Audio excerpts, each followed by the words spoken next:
What's going on, guys? Welcome to today's video. We're going to be answering your questions that I posted on one of my recent pictures on Instagram. I'll put the picture up right now.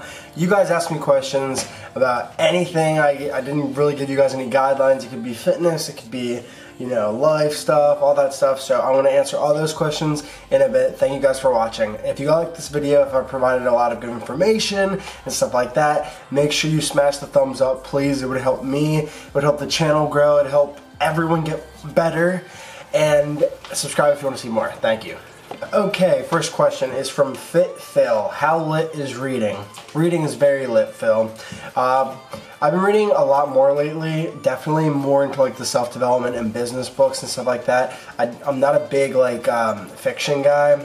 You know, it's more like personal development and stuff like that, business books, all that stuff. And but yeah, no, reading is more of like a way for me to calm down and kind of slow down my mind.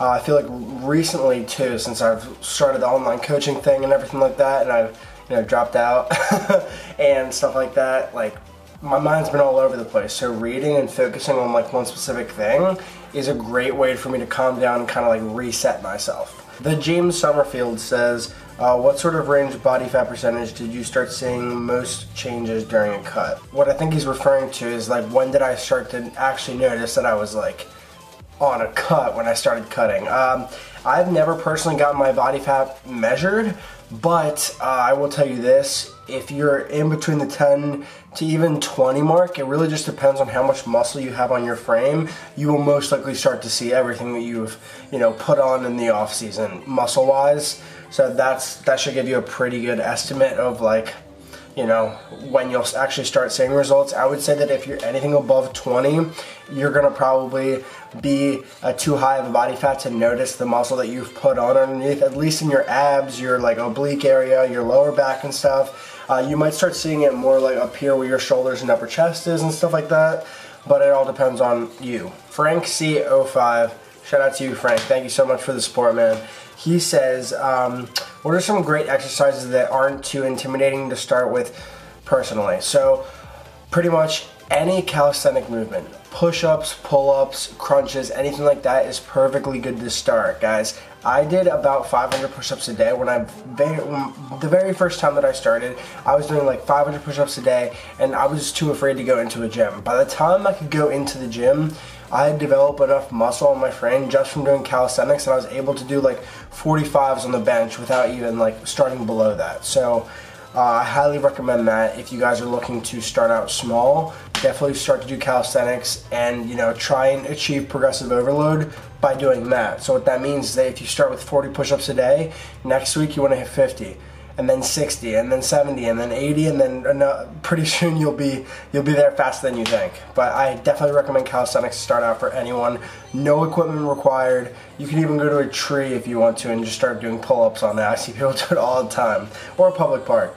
Okay, Fit Sassy Susie says, how do I drop body fat fast? I never recommend dropping body fat fast, just mainly because if you want to drop it fast, that means that other hormones and stuff like that in your body are going to be negatively impacted, and it might be too hardcore for you to sustain it. So I always recommend cutting at a slow rate, so 2 pounds a week max. If you try and lose it fast, it's not really going to be healthy for your body in general. So if you want to lose fat, I recommend going in a slight deficit at first, 200 calories below your maintenance level. Short intermission, guys. I just hit the gym right now with my boy Sam, and I'm going to continue this Q&A right now. So Ray Lee asks, how this is a funny one, how does it feel to use the heaviest dumbbells in most gyms as a warm-up? You know, it feels pretty good. On a serious note, guys, a lot of people like wonder why I'm more like chest dominant. I'm really strong with my chest, but when I'm like faced with deadlifts for like my weight, it's kind of like, you know, it's not where it should be, okay? So for my weight, I should be deadlifting a lot more, but chest has always been my strong suit. I started out with calisthenics, like I said before, and I was doing massive amounts of push-ups. Like I'm talking like 500 push-ups a day or more. So that's why I personally feel like I'm more chest dominant, because I kind of gave my chest a little bit of a head start before I started working like arms, legs, all that stuff. But that's pretty much it to answer the question. Jay Hunts 22, what's up, Jack? How do you get all them gains, man? Count your macros, count calories, and have a lot of fun in the gym. Alright, my boy Nicky Diaz. Alright, so how do you get stronger / put on size while staying lean enough to still see your abs? Help me, LOL. I'm about to help you, brother. So, this all depends on where you are. Okay, so everyone is just different. Alright, everyone's different. I actually get this question asked a lot. My answer to this is that if you're a beginner, newbie gains is going to be your best friend, but that only happens if you train properly and count your macros and calories, or you just happen to hit your calories like, you know, on point, which, you know, may or may not happen. It's up in the air. But if you get to a level where you've been training for more than 4 years and stuff like that, you don't really have the ability to gain muscle and lose fat at the same exact time anymore, because you put on muscle a lot slower as you go on. Okay, so that's why it's important to keep on making your training different and everything like that. But to answer your question, Nikki, the main thing here is going to be diet, okay? You need to have your macros and everything set up perfectly, slightly above maintenance level, that you're going to, you know, you're not going to gain too much body fat in the process and you're going to do a lean bulk. But this is the hardest part because you're technically bulking, right? So you want to make sure you do not overshoot your calories. And why this is hard is because you're bulking, right? Everyone's like, okay, bulk season, so you tend to track a little bit loosely than when you're cutting. Okay, because in your mind, you just think a little bit differently. You're like, oh, I'm bulking anyways, it's all good. But if you really still want to see your abs and grow muscle at the same time, I would go no further than 200 calories above your maintenance level. That's my personal opinion. For me, if I shoot up to 500 calories above my maintenance level, I bulk pretty well, and I also get pretty fluffy too. So it really just depends on you, but 200 is a staple that I would stick with if you want to kind of do a very, very, very lean bulk, all right? So I hope that answered your question. All right, next question from my boy Graham Lichtner.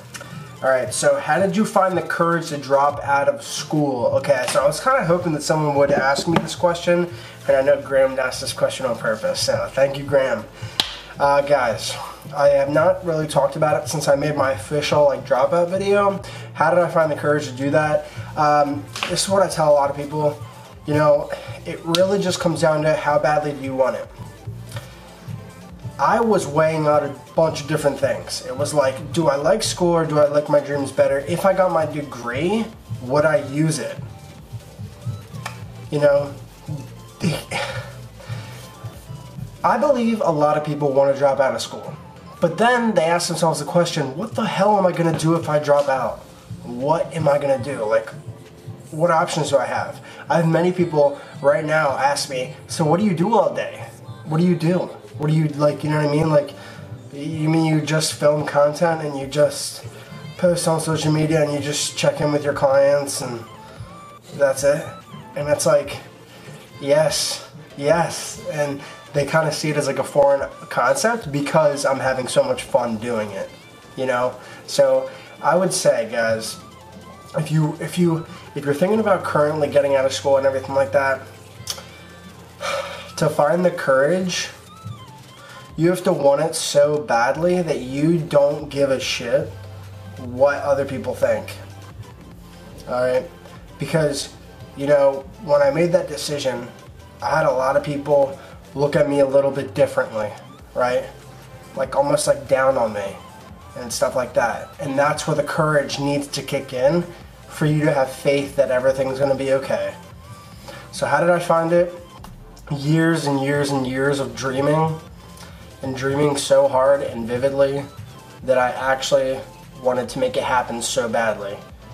Like the desire built up over the years. 2 years ago, 3 years ago, I wanted to do it. I didn't even want to be in high school for that matter, because I was like, what's the point of this? What is the point? You know, who am I helping here? I'm not helping anyone, you know? And it got to a point where the desire built up so much that I just couldn't take it anymore.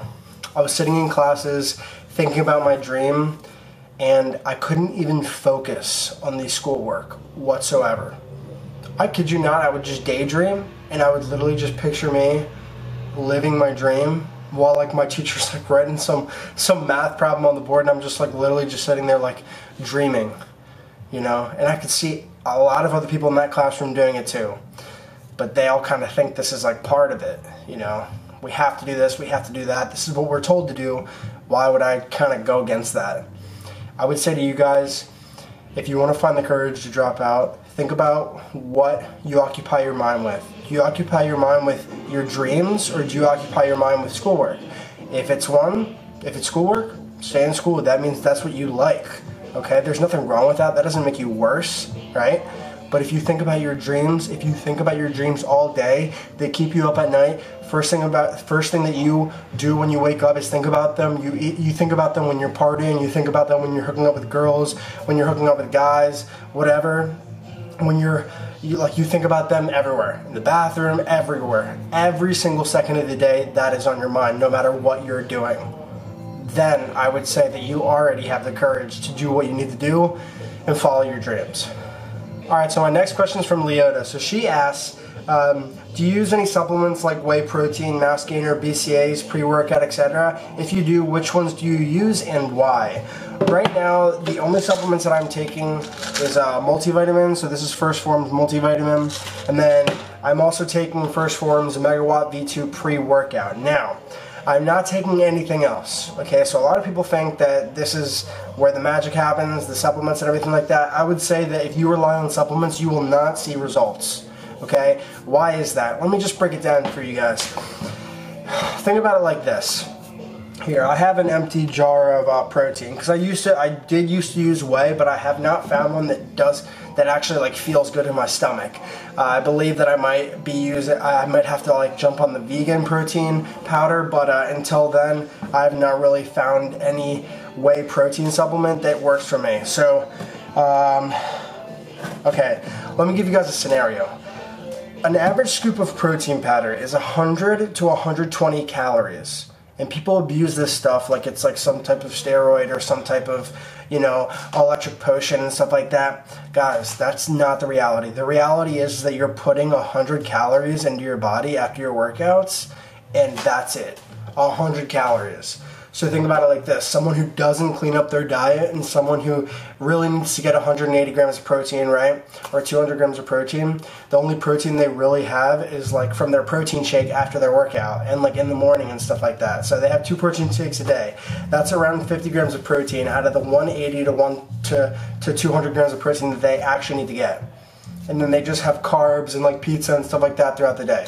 That is why a lot of college students actually don't see results, because they're just relying on the protein powder to do it for them. But that's actually not the case. If you rely on the protein powder to do the work for you, it's like you're literally like, you know, I would think you would lose more weight doing that, okay? So as far as mass gainer, whey protein powder, BCAAs, I do not use any of that. I do believe in creatine. I do use creatine. It's actually inside of my pre-workout. That's why I like that pre-workout from First Form. The Megawatt V2 has creatine monohydrate in it, and I take that, and I take the multivitamin, and that's it. This is mainly to hit my macros, just so I don't have to buy excessive amounts of vegetables and stuff like that, but that's pretty much it. That's why I use them. As far as why I use my pre-workout, mainly because to be honest, I love the feeling of taking pre-workout. I'm not going to sugarcoat it at all. I know a lot of people are like, oh, you need to use sheer willpower in the gym. That is not me. That I love the pre-workout. I like the taste. I'm used to it. I like it. That's it. Do I cycle off of it? Occasionally. If I just forget to order some, I'll just go like 2 weeks without it, and then that's it. But other than that, that's what I like to do. That's how I like to do it, and then that's it. It's purely for energy, and that's that. As for the creatine, I notice a very big difference in energy inside out of the gym. So that is exactly why I take creatine monohydrate inside my pre-workout. But yeah, they're both together, so they're both like pretty good. Andreas says, "What is your middle name?" My middle name is Julian, after my father. Rayleigh asked another question: how do you like university gyms? Mainly, I don't like them because they don't let you film. They don't let you. You know, they have all these rules. Some gyms don't even let you wear stringers or cutoffs or anything like that. They just make you wear like t-shirts and stuff, and I'm just like, bro, I'm trying to show up the gains here. Hey guys, that wraps it up for this Q&A. I hope I answered all your questions pretty thoroughly and, you know, without making it boring. But yeah, guys, I want to thank you guys so much for asking these questions. It actually means so much that you guys took the time out of your day to ask these questions. So I want to talk to you guys in the next video. Thank you guys so much. If you did enjoy the video, please give it a thumbs up. Please give it a thumbs up right now. I would really appreciate that. It would help me grow this channel. Like, seriously, if you want to help me, please give it a thumbs up for me. I would really appreciate it. And also subscribe if you like the content, all right? Thank you guys so much. I will talk to you guys on the next one. Me up, there's not enough sun to keep me up, but you keep